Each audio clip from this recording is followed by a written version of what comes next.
ano sa tingin mo yung ano nila, yung naging kultura na ngayon ng generation na to of artists compared dun sa kultura nyo noon nung 90s?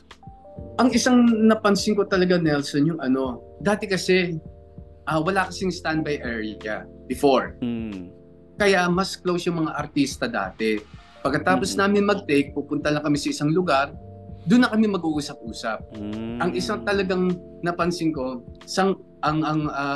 yung generation ngayon or yung set sa taping, merong standby area. So pagtapos mag-take, kanya-kanya na. Na naka-aircon, ha? Na naka-aircon, sa amin wala. Oo. Talagang papawisan ka, which is hindi ko pagpapalit yung experience ko dati. Never ko pagpapalit yun. At dati walang monitor. Kaya yung mga fight scenes na napapanood nyo dati, kailangan magaling ka, Nelson. Dahil hindi mo makikita kung tama yung ginawa mo unless mag-dubbing na kayo sa Magnatec sa Quezon City. So, dahil hindi nyo nakikita yung eksena, walang preview, kumbaga? Walang preview yun. Ganon kagagaling yung mga artista, yung mga sinundan kong artista. Kaya bilib na bilib ako sa kanila. Tapos, yung director, tiwala din siya doon sa artista na, kailangan, yung gagawin ninyo, do sa, yung akma do sa napag-usapan natin. Yeah. Even the director, wala siyang monitor. Yun na nga, ang grabe. Ganon katindi yung yung training na, ganon, kumbaga old school talaga. Hindi lang yon, Nelson.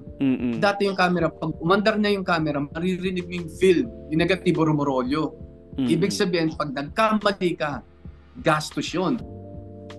Kasi hindi mo na pwedeng ulitin yun tapon na yun Kaya hanggang, yung sa ugali naman ng mga artista, compared to sa dati at saka yung sa ngayon, anong masasabi mo? Mas, I'm